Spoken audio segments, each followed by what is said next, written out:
नमस्कार। ये आकाशवाणी चंडीगढ़ है। अब आप रतिका से प्रादेशिक समाचार सुनिए। पहले इस बुलेटिन के मुख्य समाचार। केंद्र सरकार ने अंतरिक्ष क्षेत्र में 100% प्रत्यक्ष विदेशी निवेश की अनुमति देने के अपने फैसले को लागू करने के लिए विदेशी मुद्रा प्रबंधन अधिनियम के अंतर्गत संशोधित नियमों को अधिसूचित किया। प्रमुख रक्षा अध्यक्ष जनरल अनिल चौहान ने विश्वास व्यक्त किया है कि अंतरिक्ष क्षेत्र भविष्य में हवाई, समुद्री एवं जमीनी युद्धों को प्रभावित करेगा। हरियाणा के मुख्य निर्वाचन अधिकारी अनुराग अग्रवाल ने कहा है कि सोशल मीडिया के माध्यम से चुनाव प्रचार के लिए प्रसारित विज्ञापनों का खर्चा संबंधित उम्मीदवार या पार्टी के खाते में जोड़ा जाएगा। हरियाणा की विभिन्न मंडियों में गेहूं और सरसों की खरीद जारी। चरखी दादरी की मंडियों में कल व परसों सरसों की खरीद बंद रहेगी। और हरियाणा विद्यालय शिक्षा बोर्ड ने वर्तमान शैक्षणिक सत्र से कक्षा 9वीं से 12वीं तक के लिए नया पाठ्यक्रम लागू किया। अब समाचार विस्तार से। केंद्र सरकार ने अंतरिक्ष क्षेत्र में 100% प्रत्यक्ष विदेशी निवेश की अनुमति देने के अपने फैसले को लागू करने के लिए विदेशी मुद्रा प्रबंधन अधिनियम के अंतर्गत संशोधित नियमों को अधिसूचित कर दिया है। वित्त मंत्रालय की अधिसूचना के अनुसार उपग्रहों, उपग्रह डेटा उत्पादों और ग्राउंड सेगमेंट व उपयोगकर्ता सेगमेंट के विनिर्माण एवं संचालन के लिए 100% प्रत्यक्ष विदेशी निवेश की अनुमति दी गई है। अधिसूचना में कहा गया है कि 74% निवेश के लिए सरकार की मंजूरी की जरूरत नहीं होगी और इससे अधिक निवेश के लिए सरकार की मंजूरी लेनी अनिवार्य होगी। मंत्रालय ने कहा कि प्रक्षेपण यान और उससे संबंधित प्रणालियों या उपप्रणालियों में 49% तक के निवेश के लिए भी सरकार की अनुमति जरूरी नहीं होगी, लेकिन इससे अधिक निवेश के लिए सरकार से अनुमति लेना अनिवार्य है। मंत्रालय ने कहा कि उपग्रहों, ग्राउंड सेगमेंट और उपयोगकर्ता सेगमेंट के लिए घटकों, प्रणालियों व उपप्रणालियों के विनिर्माण में 100% निवेश सरकार की अनुमति के बिना किया जा सकता है। नए नियम 16 अप्रैल से लागू हो गए हैं। प्रमुख रक्षा अध्यक्ष जनरल अनिल चौहान ने विश्वास व्यक्त किया है कि अंतरिक्ष क्षेत्र भविष्य में हवाई, समुद्री और जमीनी युद्धों को प्रभावित करेगा। उन्होंने कहा कि अंतरिक्ष एक अज्ञात क्षेत्र है जहां युद्ध की अवधारणाएं अभी विकसित और परिपक्व नहीं हुई हैं। प्रमुख रक्षा अध्यक्ष ने आज नई दिल्ली में भारतीय रक्षा अंतरिक्ष संगोष्ठी को संबोधित करते हुए कहा कि अंतरिक्ष क्षेत्र का इस्तेमाल मानवता के लाभ के लिए किया जाना चाहिए। उन्होंने कहा कि भारत ने कई विशिष्ट प्रौद्योगिकी विकसित कर अंतरिक्ष क्षेत्र में अपनी क्षमताओं को साबित किया है।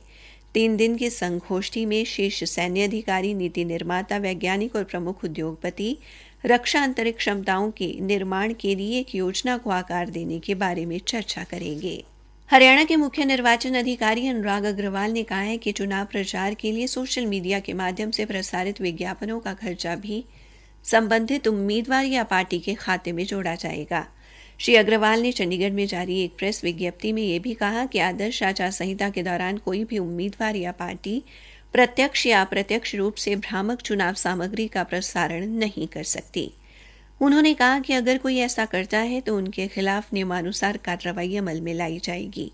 श्री अग्रवाल ने कहा कि आदर्श आचार संहिता की पालना को लेकर विभिन्न टीमों का गठन किया गया है और साइबर प्रकोष्ठ सहित इन टीमों द्वारा सोशल मीडिया पर पैनी नजर रखी जा रही है।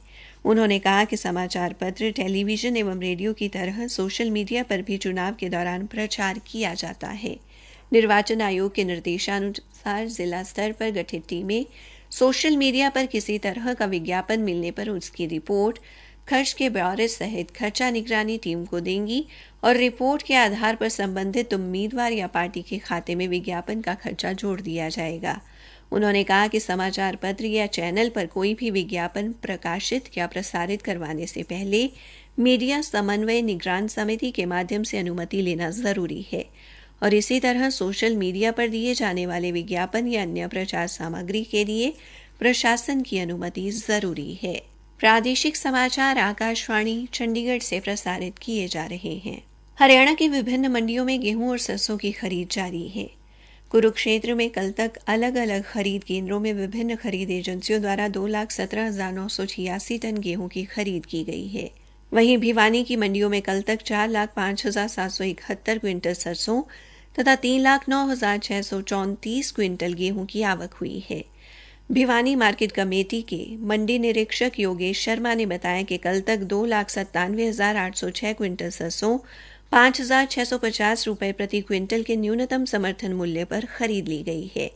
उन्होंने बताया कि इसके अलावा ₹2,275 के न्यूनतम समर्थन मूल्य पर 1,26,000 क्विंटल गेहूं की खरीद कर ली गई है। इसी तरह पंचकुला जिले की मंडियों में कल तक 13,421 टन गेहूं और 636 टन सरसों की खरीद की गई है।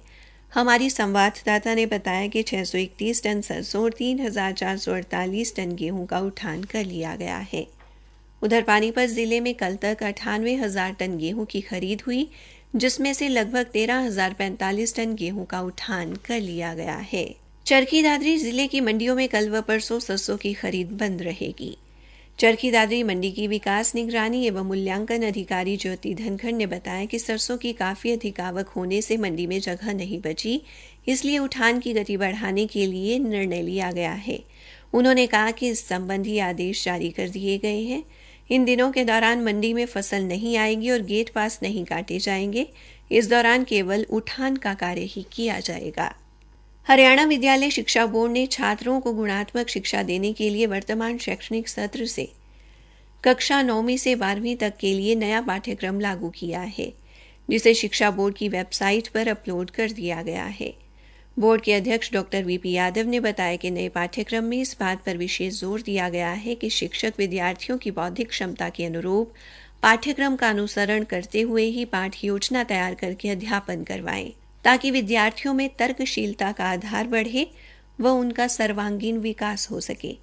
उन्होंने बताया कि बोर्ड द्वारा शैक्षणिक प्रणाली को और अधिक मजबूत करने की दिशा में नए प्रारूप के अनुसार 9वीं से 12वीं तक विषयवार एक मॉडल प्रश्न पत्र व चरणबद्ध मूल्यांकन योजना तैयार करवाकर शीघ्र ही बोर्ड की वेबसाइट पर अपलोड की जाएगी।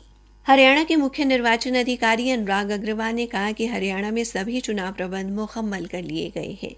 चुनाव प्रबंधों को लेकर अधिकारियों के साथ समीक्षा बैठक के बाद उन्होंने बताया कि प्रदेश में 10,363 स्थानों पर 19,812 मतदान केंद्र बनाए गए हैं, जिनमें 13,588 मतदान केंद्र ग्रामीण क्षेत्र में और 6,224 शहरी क्षेत्र में हैं। उन्होंने बताया कि शहरों में 2,400 स्थानों पर तथा गांव में 7,963 स्थानों पर पोलिंग बूथ बनाए गए हैं। श्री अग्रवाल ने कहा कि प्रदेश में छठे चरण में 25 मई को चुनाव होना है। 29 अप्रैल को चुनाव की अधिसूचना जारी हो जाएगी और 6 मई तक नामांकन दाखिल किए जा सकेंगे। 7 मई को नामांकन की समीक्षा होगी। 9 मई तक उम्मीदवार अपने नामांकन वापस ले सकेंगे। उन्होंने बताया कि चुनाव आयोग के दिशा निर्देशानुसार नामांकन दाखिल करने के दिन सुबह 11 बजे से पहले सार्वजनिक सूचना चस्पा की जाएगी। ये अंग्रेजी या राज्यों की आधिकारिक भाषा में होगी। ये पीठासीन अधिकारी, सहायक पीठासीन अधिकारी तथा अन्य सार्वजनिक स्थानों, पंचायत समिति व ग्राम पंचायत के कार्यालय में चस्पा करनी होगी।